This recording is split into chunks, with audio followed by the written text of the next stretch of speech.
పరిశుద్ధుడైన దేవుని నామంలో మీ అందరికీ శుభాభివందనాలు తెలియచేస్తున్నాను. దేవునికి మహిమ కలుగునుగాక. హల్లెలూయా. ఈరోజు ప్రియమైన దేవుని బిడ్డలారా, మనం సామెతల గ్రంథము 16వ అధ్యాయం 4వ వచనాన్ని ధ్యానం చేద్దాం. యెహోవా ప్రతి వస్తువును దాని పరినిమిత్తము కలుగజేశాను. బైబిల్ మాట్లాడుద్ది మనుషులతో. ఈ మాట నేను చాలాసార్లు సేవకుడు నోటి మాట ద్వారా విని, బైబిల్ మాట్లాడటం ఏంటి మనుషులతో అని అనిపిస్తూ ఉండేది. వాక్యము అంటే మరి మనతో మాట్లాడటమే. ప్రియమైన దేవుని బిడ్డలారా, ఈ భూమి మీదంట ప్రతి వస్తువు కూడా ఒక్కొక్క పనికి దేవుడు దాన్ని నిర్మించాడు. దాని కొరకు అవి వాటి పనులు చేస్తున్నాయంట. నేను ప్రకృతిని గమనించినప్పుడు, ఎక్కడైనా అరణ్యంలో వెళ్తున్నప్పుడు, వర్షం వచ్చినప్పుడు, వర్షాకాలంలోనూ రోడ్ల పక్కన ఒక మంచి మదుగుగా ఉండే చెట్లు మొలుస్తూ రకరకాలుగా ఉంటాయి. కొన్ని ప్రదేశాల్లోకి వెళ్ళినప్పుడు అక్కడ ఏదైనా మనం జర్నీ చేస్తూ కారు ఆపి ఒక నిమిషం ఆగినట్లయితే ఒక మంచి పెర్ఫ్యూమ్, మంచి వాసన వస్తూ ఉంటుంది. అక్కడ ఉన్న చెట్లు వెంటనే మనం ఆ చెట్టు ఆకును కనుక ఇలా పట్టుకుని నలిపినట్లయితే ఎంత మంచి వాసన వస్తుందో. ఒక్కొక్కసారి కారులో ఏదైనా బయట నుంచి బ్యాడ్ స్మెల్ వచ్చినప్పుడు కారులోకి పుదీనా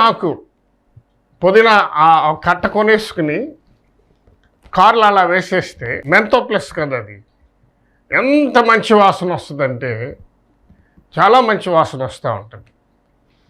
ఈ రకరకాల చెట్లు, రకరకాల మొక్కలు, వీటన్నిటినీ దేవుడు ఎందుకు సృజించాడు, వీటి అవసరం ఏముంది అని నాకు అనిపిస్తూ ఉండేది. అలాగే రోడ్డు పక్కన వర్షాకాలంలో కానీ మిగతా కాలంలో కానీ రకరకాల పురుగులు ప్రాకుతూ ఉంటాయి. అసలు ఈ పురుగులు ఎందుకు సృజించబడినాయి?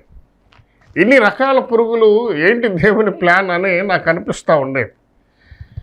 బైబిల్ మాట్లాడుద్ది, ఈ మాటలన్నిటికీ జవాబు చెప్పుద్ది అని నాకు బైబిల్ చదవకముందు తెలిసేది కాదు. యెహోవా ప్రతి వస్తువును భూమి మీద దాని పని నిమిత్తము కలగజేశాను. ఆ మాట నాకు వాటిని చూసినప్పుడు జ్ఞాపకం వస్తుంది. చీమలు ఎందుకు దేవుడు కలగజేశాడు? ఇన్ని రకాల చీమలు ఏమిటి? నేషనల్ జియోగ్రఫీ ఛానల్ వచ్చాక ఆ ఛానల్ మనం గమనిస్తుంటే ఒక్కొక్క చీమ ఈ ప్రకృతిలో ఫలాలు మనకి కాయటానికి, దాన్ని రిప్రొడక్షన్ చేయటానికి వాటి పాత్ర ఎంత ఉంటుందంటే అంత పాత్ర కనపడుతూ ఉంటుంది మనకి. అవి చెట్ల మొదల్లో ఆ పురుగుల కోసమో వేటి కోసమో తవ్వుతున్నప్పుడు ఆ చెట్టు పాదు బలపడుతూ ఉంటుందంట. అట్లాగే కీటకాలు, రకరకాల కీటకాలు, అవి రెక్కలు కట్టుకుని ప్రయాణిస్తూ ఉంటాయి పునరుత్పత్తి జరగటానికి.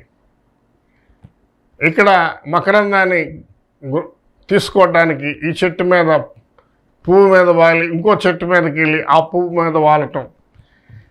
అంటే ఈ ప్రకృతిలో మనకి కళ్ళకు కనపడే ఏదైనా కూడా అవన్నీ కూడా దేవుడు ఒక్కొక్క పని నిమిత్తం ఏర్పాటు చేశాడు అని ఇటీవల మనం చదువుతూ ఉంటే చంద్రుడు ఉండటం వల్ల భూమికి ఉపగ్రహం చంద్రగ్రహణం అనేది. చంద్రుడు ఉండటం వల్ల సముద్రంలో ఆటుపోట్లు కలుగుతున్నాయండి. అంటే సముద్రం ఎందుకు బ్యాలెన్స్గా ఉంటుందో తెలుసా? భూమి మీదకు రాకుండా ఎందుకు ఉంటుందో తెలుసా? ఎప్పుడన్నా మీరు ఇండియా మ్యాప్ చూసారా? చుట్టూ సముద్రమే. ఇండియా చుట్టూ సముద్రమే. సముద్రం దాదాపు భూమితో సమానంగా ఉంటుంది. భూమికి లోపల ఉండదు. సపోజు ఆ భూమి సముద్రం కన్నా 2వ అంతస్తు పైన ఉంటే అనుకోవచ్చు. సముద్రం ఒడ్డుకి వెళ్ళినప్పుడు మనం భూమి సమానంగా ఉంటుంది. ఆ ఆటుపోట్లు వచ్చినప్పుడు అలలు వచ్చి సముద్రం ఒడ్డుదాకా వస్తాయి. మరి దేవుడు సముద్రానికి కూడా హద్దులు నిర్మించాడు, పొలిమేర పెట్టాడంటే నువ్వు అక్కడి దాకా వెళ్ళి వెనక్కి రమ్మని. మనకి ఏం చేస్తుందంటే ఒక స్థాయి దాకా మనం సముద్రం చూడటానికి వెళ్ళినప్పుడు మన కాళ్ళు తడిపే వరకు వస్తుంది, అక్కడి నుంచి వెళ్ళిపోద్ది, వెనక్కి వెళ్ళిపోద్ది మళ్ళీ. అంటే అసలు ఒక్కొక్కసారి అనిపిస్తుంది, మనం ఇండియా మ్యాప్ చూసినప్పుడు ఒక్కోసారి అనిపిస్తుంది అటు బాంబేలో సముద్రం ఉంది, ఇటు మనం కోస్టల్ అంతా కూడా చెన్నై నుంచి కలకటా వరకు మొత్తం సముద్రమే ఉంది. ఈ రెండు కలుసుకోవాలనుకుని ఇలా లేచినాయి అనుకోండి, అది ఇండియా ఉండదు. ఎందుకు లేవట్లేదు అంటే చందమామ చంద్రుడు అనే ఉపగ్రహం అది భూమి చుట్టూ తిరుగుతుంది కాబట్టి దానివల్ల సముద్రం బ్యాలెన్స్గా ఉంటుందండి. ఆశ్చర్యమే ఇవన్నీ గమనిస్తే మనం, అంటే దేవుడు దేని వస్తువుని దాని పని నిమిత్తం నిర్మించాడు. మనం ఒక్కసారి బయటికి వెళ్ళి చుట్టూ గమనించినట్లయితే ఈ ప్రకృతిని, చెట్లను, పురుగులను, పక్షులను, వేటిని గమనించిన ఒక్కొక్క వస్తువు, ఒక్కొక్క పక్షి, ఒక్కొక్క జంతువు దానికి ఒక పని దేవుడు భూమి మీద పెట్టాడంట. పెట్టి వాటిని ఆ పనుల కోసం నిర్మించాడు. ఒక చోట అంటాడు, ఆకాశ పక్షులు భూమి మీద సమాచారాన్ని దేవునికి చేరవేస్తున్నాయి అంటాడు. అంటే పక్షులకు కూడా ఒక డ్యూటీ ఉంది. ఏలియా అక్కడ కెరీతు వాగు దగ్గర ఉన్నప్పుడు ఏలియాకి కాకి ఆహారం పట్టుకెళ్ళి, ఈ భూమి మీద ఏదైనా దాని పని చేస్తుంది.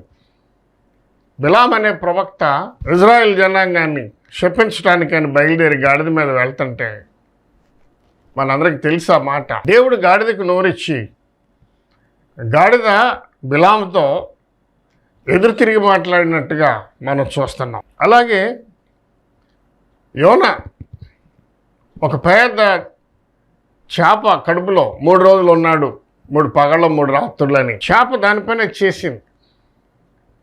అప్పుడు దేవుడు ఆర్డర్ ఇస్తే యోనాని తను నోరు తెరిచి మింగేసి పొట్టలో పెట్టుకుని ఆక్సిజన్ అందించి 3 రోజులు చనిపోకుండా అది పస్తుండి. దీన్ని బట్టి ఈ వాక్యాన్ని చదువుతున్నప్పుడు నిజంగా వాక్యం అంతా మాట్లాడుతుందేమో. ఎందుకు నేను ఎంతసేపు మీకు ఇన్ని మాటలు చెప్పడం జరిగిందంటే, మన కుటుంబాల్లో, మన స్నేహితుల్లో, మన బంధువుల్లో వారికి బాగా బాధ కష్టం వేసినప్పుడు మనతో కొన్ని మాటలు పంచుకుంటూ ఉంటారు. అసలు నేను ఎందుకు పుట్టానో నాకే తెలియట్లేదు, అసలు నేను ఎందుకు పెళ్లి చేసుకున్నానో నాకే తెలియట్లేదు. ఎక్కడైనా భార్య ఆ మాట వినలేదు అనుకోండి, ఆ భర్త అంటాడు, అసలు నేను ఎందుకు పెళ్లి చేసుకున్నానో నాకే తెలియదు. ఆ భార్య అంటది, నేను ఎందుకు నాకు ఈ పిల్లల్ని ఇచ్చాడో దేవుడు నాకు అర్థం కావట్లేదు. నా భర్త చూడపోతే ఇలా ఉన్నాడు, మా అత్తగారు మామగారు చూడబోతే ఇలా ఉన్నారు. ఆ మధ్య ఒక సహోదరి ఫోన్ చేసి తనకి 2 కుమార్తెలు, చిన్న కుమార్తె వివాహమైంది, 2 పిల్లలు. ఆ భర్త తను, నేను పోషించలేను మిమ్మల్ని, నేను కొద్ది కాలం హైదరాబాద్ వెళ్ళి ఉద్యోగం చేసుకోవాలి, మీరేం చేస్తారంటే మా అమ్మ నాన్న చిన్న విలేజ్లో ఉన్నారు, అక్కడికి వెళ్ళి నువ్వు పిల్లల్ని పెట్టుకుని ఉండమ్మా, ఆ ఊర్లో చిన్న కాన్వెంట్ ఉందో అందులో పిల్లల్ని జాయిన్ చేయి, నేను ఏదో కొద్ది అమౌంట్ పంపిస్తుంటా, మా నాన్న అమ్మ రిటైర్ అయి ఉన్నారు, వాళ్ళకి కొంత అమౌంట్ వస్తుంది, పెన్షన్ వస్తుంది కాబట్టి వాళ్ళు బ్రతిలాడాను, మిమ్మల్ని పోషిస్తారు అన్నాడు. యవన కాలంలో ఉన్న భార్యాభర్తలు చిన్న బిడ్డలు ఎదుగుతున్నారు, ఆ బిడ్డలకు అనేక కోరికలు, అది తినాలి, ఇది తినాలి, ఐస్ క్రీమ్ తినాలి, చాక్లెట్ తినాలి, స్కూల్కి వెళ్తే ఇన్ని డబ్బులు పట్టుకెళ్ళాలి, ఏయో చిన్న బిడ్డలకు అనేక ఆలోచనలు ఉంటాయి. ఆ సహోదరంట ఒక్క రూపాయి తన దగ్గర ఉండదంట. ఈవెన్ పిల్లలకి ఒక చాక్లెట్ కొనాలంటే మామయ్య గారు పిల్లలు చాక్లెట్ అడుగుతున్నారండి అంటే, ఈ టైంలోనా, ఈ టైంలో చాక్లెట్ అవసరం వాడికి, నువ్వెందుకు ప్రపోజ్ చేస్తున్నావమ్మా, అక్కలేదు పడుకోమను, అక్కలేదు ఆడుకోమను. ఎవరు డబ్బులు ఎవరికి ఇస్తారు? కొన్ని మాటలు మనం వింటున్నప్పుడు వాళ్ళు అనే మాటల్లో కూడా న్యాయం ఉందేమో అని అనిపిస్తుంది. అసలు నాకు పిల్లలు ఎందుకు ఇచ్చాడమ్మా దేవుడు, నేను ఎందుకు ఈ పెళ్లి చేసుకున్నాను? మరి ప్రతిరోజు తాను ఒంటరిగా పిల్లల్ని పెట్టుకుని మధ్యలో పడుకుని పిల్లలు చెరవ వేపేసుకు పడుకోవాలి. తన భర్త ఎక్కడో దూరంగా ఉంటే వాళ్ళు వేసే కొన్ని ప్రశ్నలు మనకి గుండెకోతలాగా హృదయం కరిగిపోతూ ఉంటుంది. దేవుడు నరుడు ఒంటరిగా ఉండటం మంచిది కాదు. భార్యాభర్తలిద్దరూ ఏకశరీరంగా జీవించి కుటుంబంగా కట్టబడాలని దేవుడు ఆజ్ఞిస్తే, ఈ భర్త అంట పోషించలేనని కొద్ది కాలం డబ్బు నేను కూడబెట్టిన తర్వాత మనం ఎక్కడన్నా కాపురం ఉందామని చెప్పి వెళ్ళిపోయాడు. ఈ అమ్మాయి మరి నిజంగా ఆ అమ్మాయి దుఃఖాన్ని మనం ఆలోచన చేస్తున్నప్పుడు నాకు ఎంతో బాధ వేసింది. ప్రభువా, లోకంలో ఇలాంటి సమస్యలు ఉన్నా సహోదరులు ఉన్నారా? నా అనుదిన ప్రార్థనలో నిజంగా ఆ మాట తలుసుకోగానే నాకు కన్నీరు ఆగదు. ఇన్ని వేదనలు పడే సహోదరులు ఎంత బిడ్డలు ఉన్నారు, కుటుంబ వ్యవస్థను కాపాడుకోవాలి. పైగా రాత్రి అయ్యేసరికి మళ్ళీ మధ్యలో 2-3 సార్లు రిపోర్ట్ ఇవ్వాలంట, తను ఎక్కడుంది, ఏం చేస్తుంది. అతను భర్త కనుక ఫోన్ చేస్తున్న టైంలో ఈ అమ్మాయి ఫోన్ ఎంగేజ్ కనుక వస్తే, ఎవరితో మాట్లాడుతున్నావో దాన్ని స్క్రీన్ షాట్ తీసి నాకు పెట్టమంటాడు. మళ్ళీ అనుమానం, అతను దూరంగా ఉంటాడు, ఈ అమ్మాయిని ఒంటరిగా ఉంచుతాడు, ఎవరితో మాట్లాడుతుందో. ఎలా అయిపోయిందంటే లోక పరిస్థితి, అసలు నేను ఎందుకు జీవిస్తున్నాను, నాకేంటి బాధ. అమ్మాయి తల్లిదండ్రులు వాళ్ళు వృద్ధాప్యంలోకి వచ్చి వారు పడే వేదన, అయ్యో ఏంటి నా కుమార్తెకి ఇలాంటి పరిస్థితి వచ్చింది. కాలం ఎలా ఉందంటే మరి అలాంటి వాళ్ళు ప్రశ్న వేసినప్పుడు మనకేమనిపిస్తుందంటే, దేవుని ప్రశ్నించాలా, దేవుణ్ణి అడుగుదామా ఇలాంటి ప్రశ్నని అనిపిస్తూ ఉంటుంది. అలాంటి ప్రశ్నలు నాలాంటి వాళ్ళు దేవుణ్ణి అడుగుతారనే ఈ మాటలు రాశాడు. ఈరోజు మనం సామెతల గ్రంథం 16వ అధ్యాయం 4వ వచనాన్ని చదువుకుంటున్నాం. యెహోవా ఈ భూమి మీద వస్తువులను దాని పని నిమిత్తం ఏర్పాటు చేసి, ఈ మాట ఎందుకు మీతో నేను మాట్లాడుతున్నానంటే, ఒక జీవం లేని వస్తువుని ఒక పని కొరకు నిర్మించినప్పుడు, ప్రియమైన సహోదరుడా నా మాట వింటున్నావా? ఒక జీవం లేని వస్తువుని దానికి ఒక పని ఏర్పాటు చేసి భూమి మీద నిర్మించినప్పుడు, మరి ఆయన జీవం మనలో ఉంచి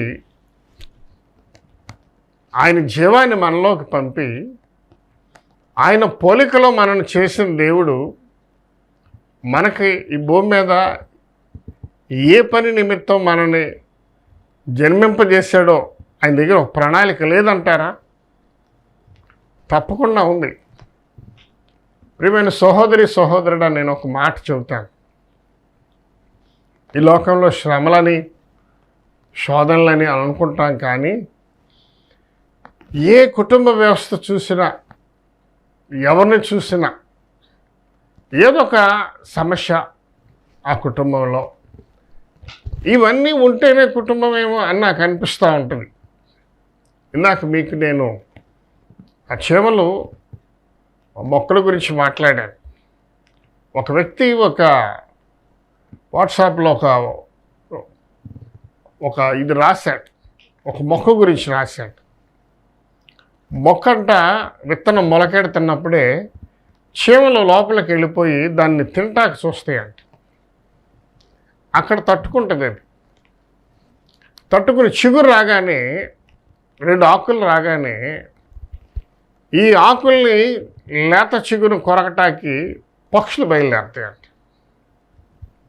ఈ పక్షులను తప్పుకుని అది కొంచెం ఆకు ముదరటం మొదలు పెడితే జంతువులు, గొర్రెలు, మేకలు అవి భుజించడానికి బయలుదేరుతాయంట. ఇది కొంచెం అట్లా అనుకుంటున్న వరకు దీనికన్నా ముందు పెరిగిన కంచి ఏదో దాన్ని మూసేస్తుందంట. ఇట్లా ఒక చిన్న విత్తనం మహావృక్షం అవటానికి ఎన్నో రీజన్స్ ఉంటాయంట. ఎన్నో అడ్డంకులు అది తట్టుకుని నిలవగలిగితేనే అంత మహావృక్షం అయిందంట. ఎందుకు ప్రకృతిని మన ముందు దేవుడు ఇలా చూపిస్తున్నాడంటే, అసలు ఇది వ్యవస్థ, ఒక జీవన విధానం. ఈ నడకలో ఇలాంటివి సహజంగా వస్తాయి, కోకొల్లలుగా వస్తాయి. వాటిని ఎదుర్కోవాలి, జయించాలి. నేను ఎందుకు పుట్టాను? నాకు ఈ పెళ్ళి ఎందుకు అయింది? నాకు ఈ భర్త ఎందుకు వచ్చాడు? ఈ భార్యను ఎందుకు ఇచ్చాడు దేవుడు? ఈ భార్యను ఎందుకు ఇచ్చాడు? ఆ ఆలోచన నీ హృదయంలోకి రానివ్వకుండా ఉండాలని దేవుడు ఇన్ని రకాల వస్తువుల్ని భూమి మీద చేసి వాటి స్వరూపాన్ని, వాటి స్వభావాన్ని మనకు తెలియజేస్తున్నాడు. కాబట్టి ప్రియమైన సహోదరి, సహోదరుడా, నువ్వు ఏ స్థితిలో ఉన్నావేమో కానీ నీ పెయిన్ నీది, నా పెయిన్ నాది, ఇంకొకరి పెయిన్ ఇంకొకరు. రకరకాల పెయిన్స్ మనుషులకి. ఒకళ్ళు వచ్చి అంటారు, బాగా పరువు నొప్పిగా ఉందండి, రాత్రంతా నిద్రపోలేదండి. ఇంకొకరు వచ్చి అంటారు, ఏంటో రాత్రంతా తల పట్టేసిందండి, తలనొప్పండి, నిద్రపోలేదండి. ఇంకొకరు వచ్చి అంటారు, గుండెల్లోకి గ్యాస్ ఎగదండిందండి, అసలు అది కిందకి వెళ్ళలేదు, పైకి రాలేదండి, అట్లాగే ఉండిపోయానండి. ఇంకొకరు అంటారు, ఏంటోనండి ఎడవ చెయ్యంతా లాగేసింది, నరాలు పట్టేసినాయి అండి. ఇంకొకరు అంటారు, నిద్రలో కాళ్ళు తిమ్మిరెక్కేసిందండి కాసేపు, ఇక తెల్లవారు నిద్రపోలేదండి నేను. అంటే రకరకాల పెయిన్స్ లోకంలో మనుషులకి. అంత మాత్రాన వాళ్ళు నిరుత్సాహపడట్లేదు కదా, దాన్ని అధిగమిస్తున్నారు. పొద్దున్నే లేచి వారి డ్యూటీలకు వాళ్ళు వెళ్తున్నారు.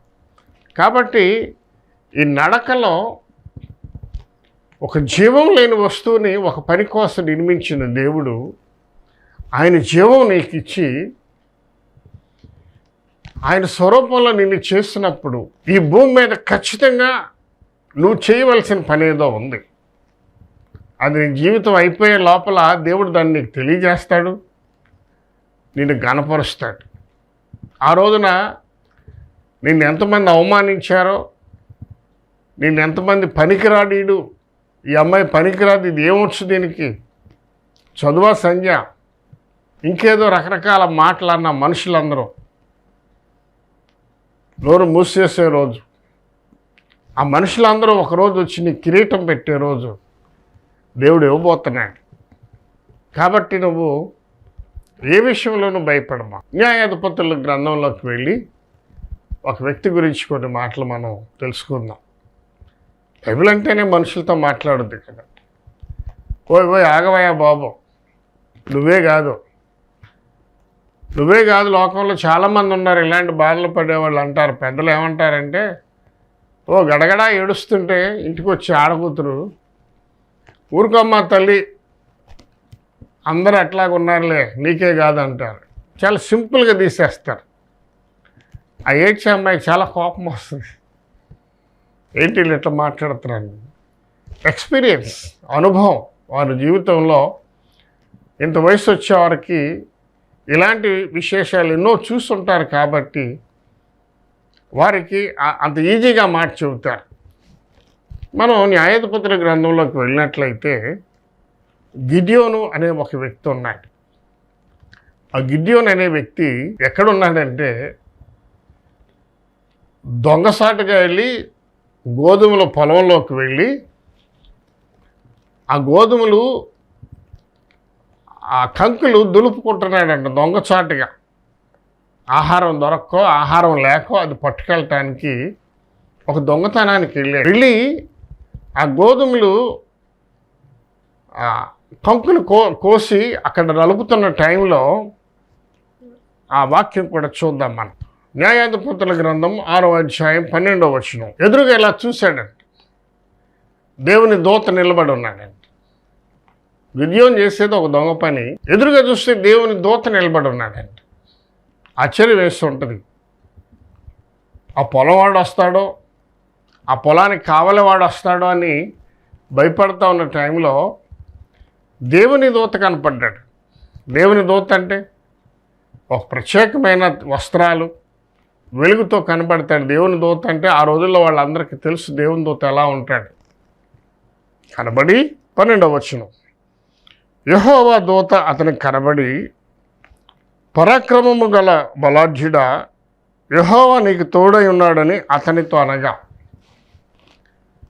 దేవుని దూత అతనికి కనబడి, పరాక్రమము గల బలాఢ్యుడా, దేవుడు నీకు తోడుగా ఉన్నాడు. ఒక దొంగ పని చేసే వ్యక్తి దగ్గరికి వచ్చి పరాక్రమము కలిగిన బలాఢ్యుడా అంటే, అప్పటి వరకు గిద్యోనుకి నేను పరాక్రమము కలిగిన వాడిని, అతనిలో ఉన్న క్యాలిబర్ ఏంటో అతనికి తెలియదు. అప్పటి వరకు అతనిలో ఉన్న ఎనర్జీ ఏంటో తెలియదు. అప్పటి వరకు అతనిలో ఉన్న ఇంటలెక్టివిటీ ఏంటో తెలియదు. ఒక్కొక్కసారి నీలో ఉన్న ఆ టాలెంట్స్ అన్నీ నీకు కనబడవు, కానీ బయట వాళ్ళకి కనబడతాయి.